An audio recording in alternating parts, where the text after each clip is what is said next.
제가 작년에 1월 달에 PPT를 한번 했었고요. 지금 이제 두 번째 시작을 했습니다. 저는 지금 대치동에서 이화공인중개사 사무소 하고 있고요. 그 다음에 부동산 실매물 빅데이터를 다루고 있는 리얼갭스를 같이 운영하고 있습니다. 오늘 이제 책이 수축사회고요. 책이 굉장히 좋은 책인데 양이 상당히 많고 저도 이제 처음에 읽을 때 한 번에 이해하기가 좀 어려웠고 그렇지만 이제 책을 읽으면서 PPT 정리하면서 제가 주안점을 두었던 부분은 좀 쉽게 책을 안 읽은 분들도 좀 쉽게 이해할 수 있고 또 용어 설명에 주안점을 많이 뒀고요. 그 다음에 좀 이해하기 쉽도록 순서는 제가 좀 많이 바꾼 상황입니다. 박영선 장관이 이제 취임을 올해 하면서 첫 번째 이제 토론 제안을 했었고요. 그 첫 번째 책으로 수축사회를 제안을 했습니다. 그만큼 이제 정부도 많이 관심을 가졌던 책이라고 볼 수가 있겠습니다. 저자 홍성국 씨고요. 63년생이고 57세입니다. 그 사회생활을 대우증권에서 시작하고 30년간 근속을 했고요. 나중에는 이제 대표 이사까지 지내신 분이고 흔히 이제 현장형 미래학자로 많이 알려져 있습니다. 30년간 증권 애널리스트 생활을 많이 하시면서 경제 전반의 상황을 잘 이해하셨을 거라고 보고 있습니다. 총 13권 정도 저서가 있고요. 최근에 글로벌과 경제 상황에 대해서 저술 활동 많이 하고 있습니다. 크게 4가지 챕터로 나눠져 있고요. 하나씩 보시겠습니다. 수축사회라는 개념을 이제 앞부분에 설명을 하고 있고요. 수축사회는 간단하게 말을 하면 우리 전 세계적으로 먹을 파이가 줄어들고 있다 이렇게 보시면 되겠습니다. 이제 팽창사회에서 수축사회로 현재 진입하는 단계고요. 팽창사회가 우리가 먹을 것들이 경쟁자들 사이에 포지티브 썸 게임, 즉 남는 게임이었다고 하면은 앞으로는 이제 네거티브 썸 게임, 그 파이가 줄어들기 때문에 경쟁자의 이득이 패자의 손실보다 더 작은 그런 상황이 되는 거고요. 현재는 제로섬 사회, 지금 수축사회 진입 단계라고 보시면 되겠습니다. 저자는 이 수축사회의 원인을 크게 기초적으로 3가지로 보고 있어요. 인구가 감소하고, 그 다음에 4차 산업혁명, 그 다음에 개인 이기주의, 팽배한 이기주의를 원인으로 보고 있습니다. 그래서 이런 원인 외에 공급이 과잉되고 부채가 많고 그 다음에 신자유주의와 세계화, 그 다음에 4차 산업혁명이 수축사회의 주요 원인으로 보고 있습니다.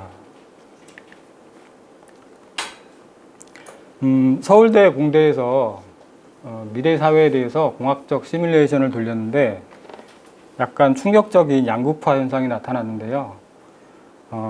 플랫폼 소유주랑 플랫폼 스타라는 극소수의 인원이 대부분의 부와 권력을 독점하게 되는 그런 극단적인 양극화 시뮬레이션 결과가 나왔습니다. 이 두 개의 계층을 합해서 0.003%이고 프레카리아트라고 하는 대부분의 계급이 노동자 계급으로 단일화되고 이 인원이 99.99%인데 소수의 부만 차지하게 된다는 그런 결과가 나왔습니다. 영상 하나만 보실게요.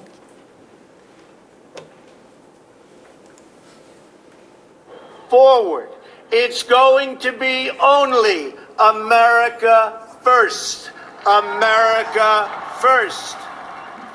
이제 수축 사회의 특징에 대해서 설명을 하려고 하는데 제가 이제 트럼프 대통령 당선되는 과정을 보면서 저는 트럼프가 당선이 될 거라고 생각을 사실 못했던 편이고요. 많은 분들이 그렇게 생각을 했을 것 같고 이 세상이 뭔가 좀 다른 방향으로 흐르고 있다라고 저는 이 트럼프 당선 때 좀 느꼈어요. 그리고 취임사를 통해서 그게 좀 많이 좀 이상한 방향으로 가고 있다 그렇게 생각을 했습니다. 그래서 수축사회의 특징을 5가지로 설명을 하고 있는데 원칙이 없고 모두가 전투 중이고 미래가 실종된다.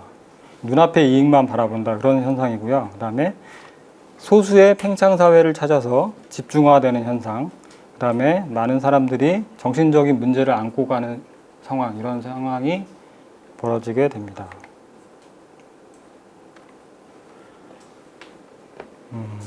이 저자가 이제 그 세계가 수축 사회로 진입하는 과정이 어떻게 진행되고 있는가, 요거를 이제 설명을 하고 있고요. 90년대 초반에 냉전이 종식되고 IT 기술이 비약적으로 발전하면서 미국의 패권이 강화가 됩니다. 그리고 2000년대에 들어와서 브릭스가 태동하고 경제 발전에 이바지하게 됩니다. EU가 출범되고 유로화도 출범이 되고요. EU 내에서 경제 체력이 약한 국가에게는 유로화 출범이 큰 기회가 됩니다.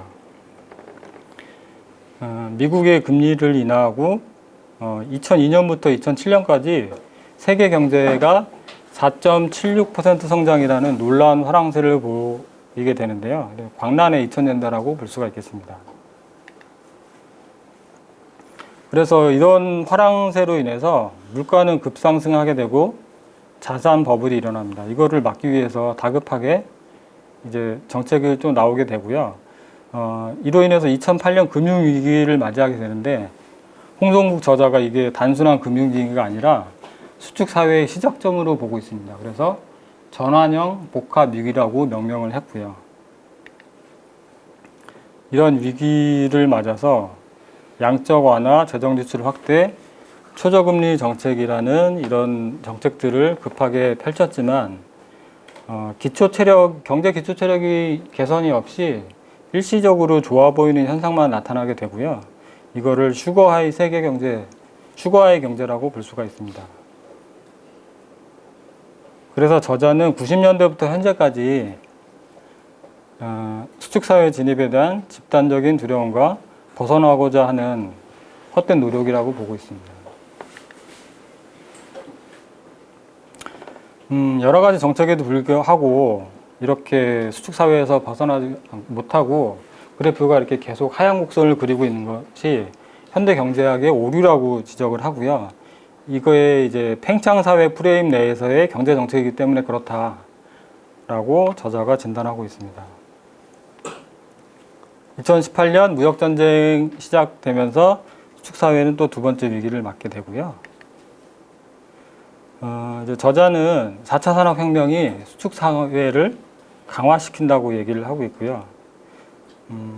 특이점이라는 개념을 설명을 하고 있는데, 4차 산업혁명이 인간의 이점을 분명히 주고 있지만 특이점 이전까지는 수축사회를 오히려 강화시키는 역할만 하게 될 거다.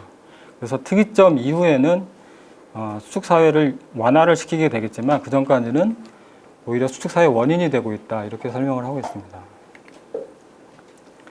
21세기의 정신적인 기초 환경을 뷰카라는 단어로 설명을 할 수가 있고요. 이 뷰카라는 단어는 변동성과 불확실성, 독립성, 모호성, 요런 네 단어를 묶어서 설명하는 단어고요. 요런 환경에 의해서 4차 산업혁명이 어울려져서 수축사회는 점점 더 심화가 되고 있습니다. 이제 각국의 상황들을 좀 하나씩 살펴보면, 유럽은 2008년 복합위기를 맞아서 유로화가 상당히 약세를 나타내게 되고요. 이로 인해서 유럽은 점점 더 어려움에 빠지게 되고, 그렇지만 이 EU를 통해서 독일 같은 제조업이 강한 나라는 오히려 더 이득을 보게 됩니다. 그래서 상대적으로 경제 체력이 약한 이 남유럽 네 나라들, 픽스라고 하는데, 이 나라들은 오히려 어려움을 겪고 독일과 비교했을 때 이게 서로 제로섬 게임이 되고 있습니다. 영국은 지금 이제 EU를 탈퇴하려고 준비 계속 하고 있고, 올해 뭐 10월 달에 또 이제 뭐 어떤 결과가 나올 거고요. 그래서 저자는 EU 자체를 잘못된 결혼이라고 표현을 하고 있고요. EU의 지금 평균 실업률이 8%대라고 해요.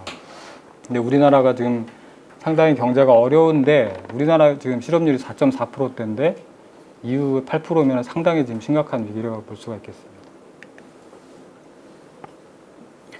후발 개도국들을 여러 가지 나라들을 이제 사례를 얘기를 하고 있고요.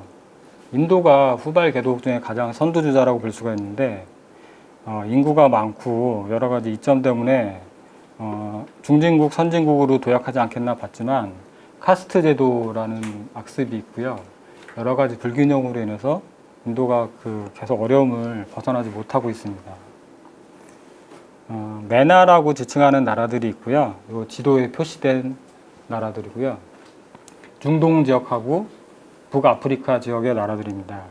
이 나라들은 공통적으로 아랍어를 사용을 하고 있고 석유 매장량이 있어서 현금 자본이 좀 있는 나라들인데 아직 민주화가 되지 않고 있어서 혁명이 일어나지만 다시 또 다른 독재 정권이 일어나면서 그 악습의 굴레에서 벗어나지 못하고 계속 어려움을 겪고 있습니다. 경제가 약한 나라들 처음에 이제 프레질 5 5개 나라를 얘기했다가 프레질 8 이렇게 점점 확대가 되고 있고요. 그림에 있는 8개 나라들 이렇게 보시면 되고요. 이런 나라들의 공통점은 계속 경제 위기가 반복이 됩니다. 특히 미국의 금리가 이제 올라가면은 또 이제 또 다시 또 어려움을 겪게 되는 그런 반복을 겪게 되고요. 객관적인 지표나 이런 걸 봤을 때는 선진국에 비해서 수축사회의 진입이 늦을 거라고 이렇게 볼 수가 있겠지만 실질적으로 수축사회의 피해를 봤을 때는 경제 원조나 수출 감소 이런 원인들로 인해서 오히려 수축사회의 피해는 개발 후두국들이 더 클 거라고 보고 있습니다. 미국은 지금 이제 7가지 패권 위에 기반을 하고 있고요.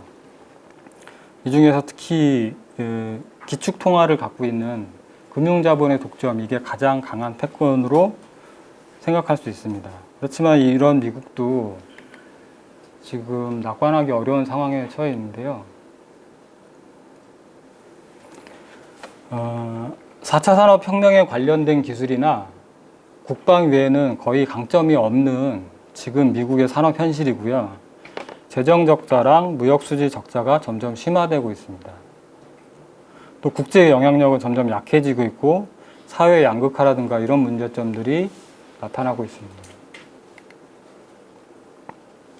중국은 이제 가장 최근에 고도 성장, 높은 성장률을 보이고 있지만 미약한 사회적 자본이 가장 큰 약점으로 꼽을 수가 있어요. 사회적 자본은 이 홍성국 저자가 가장 중요하게 꼽는 키워드라고 할 수가 있고요. 이 책에 있는 설명 그대로를 읽어보면 사람들 사이의 협력을 가능케 하는 구성원들의 공유된 제도, 규범, 네트워크, 신뢰 등 일체의 사회적 자산을 포괄하여 지칭하는 것이라고 합니다. 이거 아주 좋은 단어라고 생각을 하고요. 모든 것을 다 포괄하여 설명을 할 수가 있는 거고요. 이 특징은 단기간의 성장이 불가능하다. 그렇지만 수축사회에서는 가장 필요한 요소이다 라고 말을 하고 있습니다. 중국은 지금 인구가 과다한데 저자가 봤을 때는 오히려 이거 과다한 인구가 비효율성의 원인이 되고 있다. 이렇게 말을 하고 있습니다. 그 다음에 저출산으로 인해서 고령화가 점점 심화되고 있고요.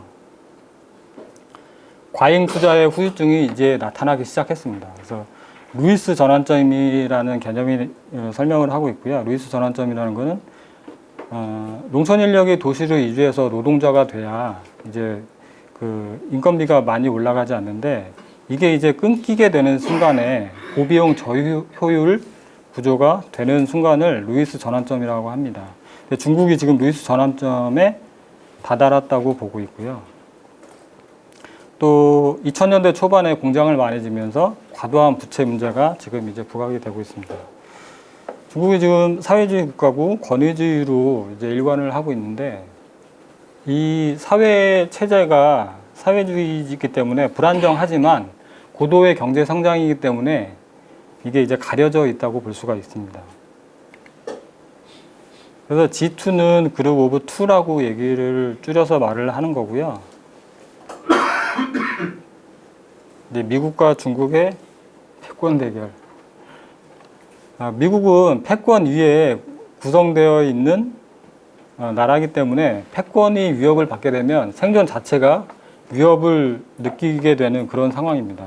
또 중국은 지금 고도 성장을 계속 하고 있는데 이제 후발주자 이점은 거의 끝나가는 상황이고 경제 성장이 꺾이게 되면 사회 안정성 체제가 위험하기 때문에 중국도 지금 미국의 패권의 이점을 좀 나눠서 쓰려는 그런 과정에서 나타나는 게 지금 G2 패권 대결이라고 볼 수 있습니다.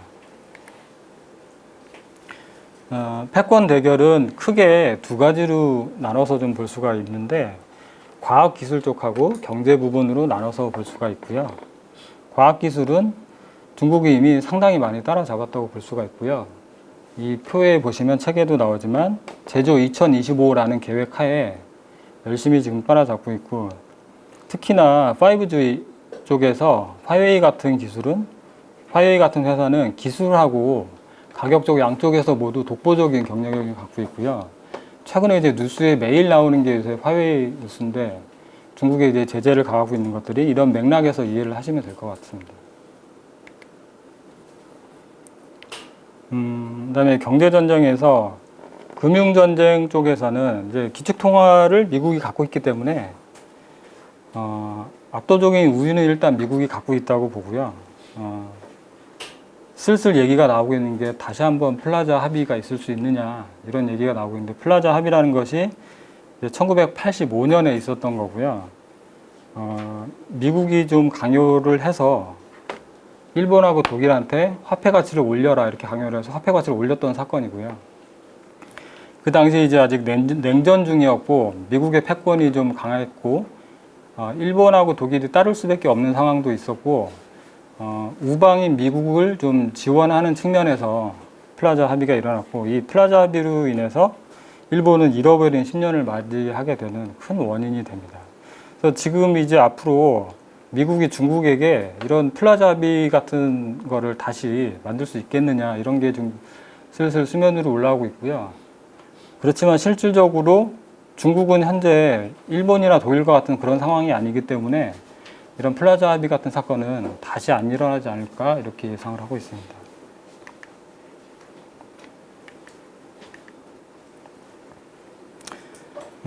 그 다음에 무역전쟁을 보시면, 무역전쟁은 결국은 이제 관세전쟁으로 귀결이 되는 상황이고요.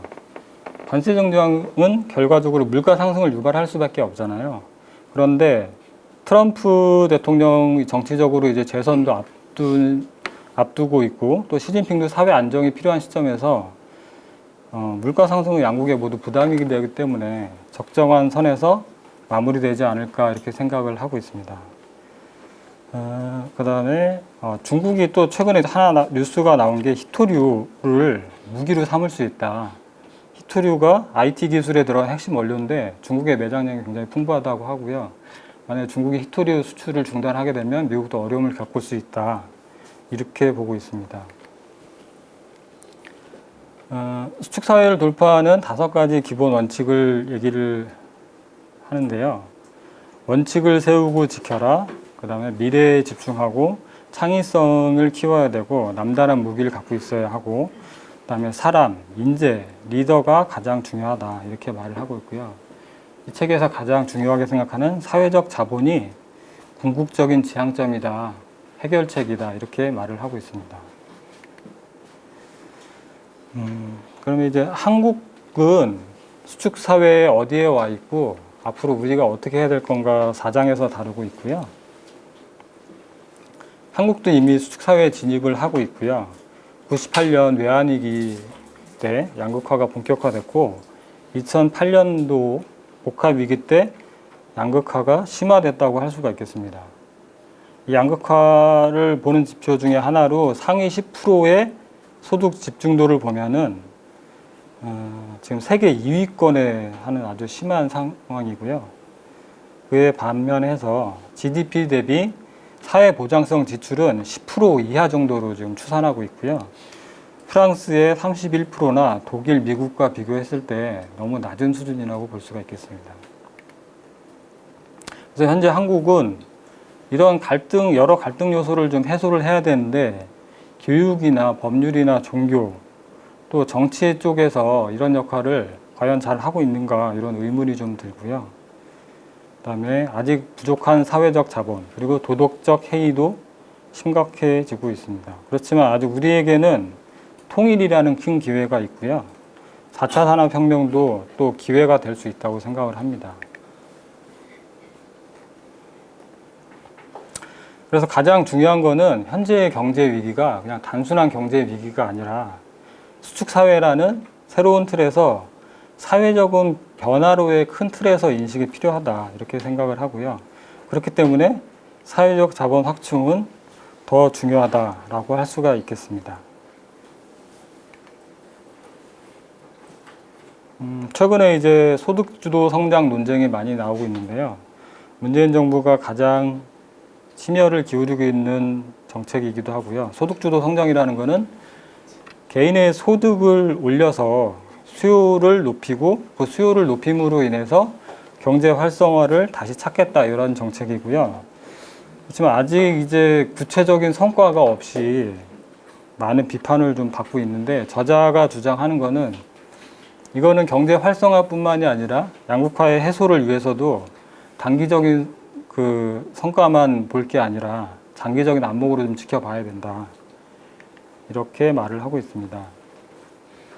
우리나라는 수출하고 내수하고 기형적인 경제 구조를 갖고 있어요. 그 애초에 경제 발전 자체를 수출 주도용으로 했기 때문에 그런 원인도 있고, 최근에는 높은 부동산 거주 비용 가격, 그다음에 사교육비, 물가 수준이 높아서 실질적인 생활 수준은 상당히 낮은 편이라고 볼 수가 있는데, 민간 소비 수준이 2만 달러 국가랑 유사한 수준이다 이렇게 볼 수가 있습니다. 4차 산업혁명은 수축사회를 강화시키지만 우리나라한테는 또 다른 기회가 될 수가 있고요. 지금 이 부분에서 가장 중요한 건 교육이 중요하다 이렇게 말할 수 있습니다. 현재 우리나라가 4차 산업혁명 쪽에서 IT 기술 쪽에서 하드웨어의 강점이 있기 때문에 일단 여기 하드웨어 쪽으로 동승을 하고 점차 소프트웨어도 발전을 시켜야 된다 이렇게 보고 있고요. 또 4차 산업혁명을 우리의 기회로 만들기 위해서는 대기업 집중하는 경향이 불가피하기 때문에 대기업 스스로 가지는 윤리의식이 필요하겠다 이렇게 말을 하고 있습니다. 수축사회로 인해서 일자리 계속 감소하고 있고요. 가계부채는 점점 심화되고 있습니다. 한국의 부동산을 다른 나라와 비교하는 가장 이제 쉽고 보통 많이 보는 수치가 PIR 수치인데 Price to Income Ratio고요. 주택 가격을 소득으로 나눈 수치입니다. 이거는 내 소득으로 주택을 살려면 몇 년이 걸리냐 이렇게 간단하게 설명을 할 수가 있고요. 한국 전체의 PIR을 다른 선진국과 비교하면 낮은 수준이라고 합니다. 그런데 서울 PIR은 17.3으로 뉴욕이나 런던, 도쿄보다도 높은 수준이라고 해요. 이거 주택 시장의 집중화가 굉장히 심각한 문제라고 보고요. 요 그래프가 이제 잘 안 보이시는데 이 자료가 최근 자료가 많이 없더라고요. 그래서 열심히 찾았는데 2018년도 자료고 2018년도 자료에는 서울 PIR이 한 21 정도 나오고 뉴욕이 오히려 11 정도밖에 안 나와요. 네, 그래서 런던이 20으로 우리나라보다 오히려 낮고요. 서울의 집중 PIR은 상당히 높은 수준이다. 이렇게 보시면 되겠습니다. 그럼에도 불구하고 지금 수도권하고 서울은 아직도 주택 공급이 부족합니다. 그만큼 인구 밀집도가 높다는 얘기고요. 이 문제를 해결하기 위해서 저자가 두 가지 방안을 제시를 하는데 하나는 메가로폴리스라는 거 하고 그다음에 스마트 시티 이 두 가지를 제시를 하고 있고요. 메가로폴리스라는 거는 이렇게 세종시처럼 옆에 있는 도시들하고 교통이나 통신으로 묶어서 하나의 큰 도시 역할을 할 수 있도록 만드는 게 메가로폴리스입니다. 스마트 시티는 이제 지방 도시들에 이제 적용을 해야 되는데 친환경 재생 에너지를 사용한다든가 IT 기술을 많이 접목해서 스마트 시티로 만들자 이렇게 얘기를 하고 있고요.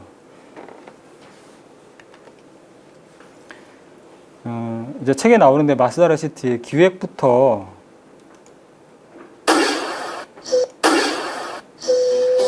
비마저도 언제나 밝고 원하는 장소로 빠르게 이동할 수 있고 필요한 물건은 언제 어디서든 살 수 있는 곳, 바로 우리가 사는 도시입니다. 우리는 그 속에서 편리하고 풍요로운 생활을 누리고 있죠. 하지만 매해 세계 이산화탄소 배출량 360억 톤, 사용하는 자동차 11억 1,400만 대, 쓰레기 배출량 7억 5천만 톤. 우리의 도시는 몸살을 앓고 있습니다. 탄소, 자동차, 쓰레기, 이 세 가지가 없는 도시가 있다면 어떨까요? 아랍에미리트의 수도 아부다비에 그 해답이 있습니다. 지금 보시는 건 아부다비가 건설 중인 마스다르 시티인데요. 여의도 면적의 4분의 3 정도 크기인 이곳은 세계 최초로 신재생 에너지만을 사용하는 도시를 꿈꾸고 있습니다. 이 마스다르 시티에 없는 첫 번째는 탄소 배출. 이렇게 어마어마한 넓이의 태양광 발전소를 통해서 석유와 가스 같은 화석 연료 대신에 태양열 에너지를 도시에 공급하고 있습니다. 또 모든 건물 지붕에 설치된 태양광 지별판과 한낮에 뜨거운 열기를 모으는 해바라기 우산도 그 역할을 톡톡히 하고 있는데요. 그런데 잘 정비된 도시 어디를 둘러봐도 무언가 허전한 느낌. 여러분 혹시 도로나 차 보셨나요? 마스다르 시티에 없는 두 번째, 바로 자동차입니다. 이 도시에는 방문객마저 자동차 운행이 엄격히 금지되어 있는데요. 그럼 걸어 다녀야 하냐고요? 아닙니다. 이 자율주행 무인 자동차인 PRT나 LRT라 불리는 경전철을 이용할 수가 있는데요. 이 둘은 모두 태양광 발전으로 만들어진 전기와 자기장으로 움직여서 탄소 배출 제로에 큰 몫을 하고 있습니다. 마지막으로 마스다르 시티에 없는 것, 버려지는 쓰레기입니다. 이곳에서는 쓰레기도 소중한 자원이라고 하는데요. 생물학적 쓰레기는 분해해서 비료로 쓰이고요. 기타 쓰레기는 소각을 통해서 연료로 사용하고 있습니다. 이렇게 하면 탄소 배출량을 12%나 감축할 수 있다고 하는데요. 특히 시청 앞의 대형 스크린에 쓰레기 처리 상황을 실시간으로 공유하면서 쓰레기를 줄이기 위한 다각도의 노력을 기울이고 있습니다. 이제 도시는 풍요와 편리를 제공하는 데서 그치지 않고 자연과 공생하는 법을 찾으며 진화하고 있는데요. 세계 최초의 신재생에너지 도시 마스다르. 우리는 이곳에서 환경을 파괴하지 않고도 살아갈 수 있는 법을 배웁니다. 이것이 미래도시 마스다르가 기대되는 이유입니다. 자, 이제 결론 부분에 다다랐고요. 이 결론 부분은 책의 중간에 나와 있는 여러 가지 결론 부분을 제가 묶어서 다시 만들었고요. 그 저자가 보는 수축 사회는 이제 5년 이내에 본격화될 것이고 최소한 50년 이상 지속될 것이다, 이렇게 얘기를 하고 있습니다. 그래서 현재 40대 이상의 분들은 앞으로 남은 인생을 다 수축 사회에 보내게 될 것이다, 이렇게 말을 하고 있고요. 일본이 지금 경제가 계속 침체가 돼 있고 수축 사회가 진행이 많이 돼 있다고 보고 있는데요. 일본 국민들이 무의식적으로 이제 수축 사회를 많이 받아들이고 있고요. 그다음에 생존 지향형으로 적응을 하고 있습니다. 그래서 일본 젊은이들이 이제 사토리 세대라는 게 있는데, 사토리 세대가 사토리가 득도라는 뜻이래요. 그래서 일본 세대는 이미 득도를 한 것 같고요. 의외로 그 사토리 세대의 행복 지수가 굉장히 높답니다. 그래서 이런 일본형 변종 성숙 사회가 세계적 차원에서 앞으로 일반화될 것이다, 이렇게 예상을 하고 있습니다. 폴 세뮤얼슨의 행복 방정식을 얘기를 하고 있는데요. 사람이 행복하기 위해서는 소유를 늘리거나 욕망을 줄이면 된다, 그렇게 얘기를 하고 있고요. 그렇지만 이제 저자가 말하는 거는 수축 사회에서 전 세계의 소유의 축소가 불가피하다. 그렇기 때문에 욕망의 조절만이 수축 사회의 유일한 대안이다. 그래서 가장 중요한 키워드는 사회적 자본이고, 평등이나 분배, 효과성, 공정사회, 이런 가치를 우리가 같이 구현해 나가야 된다, 이렇게 말을 하고 있습니다. 지난번에 우리 독서지왕에서 했던 책이 이제 오래된 미래인데, 책의 소재는 다르지만 결국 같은 주제로 규결이 되는 느낌을 가질 수 있습니다. 한국이 수축 사회를 늦출 수 있는 5가지 핵심 관점을 제시를 하고 있고요. 우리가 이제 팽창 사회에 살고 있지 않고 수축 사회에 이미 진입해서 살고 있다. 이런 인식의 전환을 해야 된다라고 말을 하고 있고요. 이에 극복을 위해서 위아래를 아우르는 입체적 혁명을 해야 된다. 그리고 총체적인 차원에서 대안을 가져야 된다. 선제적인 대응을 해야 되고 사회 전체가 공감할 수 있는 사회적 비전을 가져야 된다. 이렇게 결론을 짓고 있습니다. 저는 이 책을 읽으면서 사실 약간은 좀 두려움이 좀 생기는 책이었고요. 안 맞았으면 좋겠다 이런 생각을 가지면서 많이 읽었고, 이 책이 이 저자가 말하는 거는 현재 팽창 사회 경제 이론은 맞지 않는 사회가 수축 사회다라고 말을 하고 있는데, 경제 이론의 그 경기 순환 이론의 콘트라티에프 파동이라는 것이 있어요. 그 파동은 한 50년에서 60년 사이 주기로 일어나고요. 전쟁이나 어떤 기술 개발이나 이런 거에 의해서 나타나는 경제 순환 이론이고요. 저자가 50년 이상 최소한 지속될 거라고 본 게 이 파동을 염두에 둔 건 아닌가 이런 생각을 좀 가져봤고요. 그다음에 이제 부동산에 있어서는 지금도 집중화가 심하지만 앞으로는 집중화가 더 심해질 거라고 보고요. 투자를 함에 있어서 서울 수도권 인근이 주택이 부족하니까 그거를 먼저 해야 되는 건 당연한 거고, 지방도 중소도시가 아니라 광역시 이상의 아까 그 메가로폴리스처럼 집중이 될 수 있는 그런 도시 쪽으로 좀 집중을 해야 되지 않을까, 그런 그 힌트를 좀 얻었고요. 그다음에 이제 모든 상업이 플랫폼 기반으로 많이 옮겨가고 있고, 또 하나는 그 인구가 많이 줄고 있기 때문에 상가나 오피스, 사무실들은 점점 더 어려움을 겪지 않을까. 상가나 사무실도 마찬가지로 서울 중심으로 집중화가 되지 않을까 이렇게 생각을 했습니다. 이 책 말미에 이제 유대인에 대한 언급이 있는데, 유대인은 평생에 걸쳐서 여태까지 역사적으로 온 세상이 다 그냥 수축 사회였대요.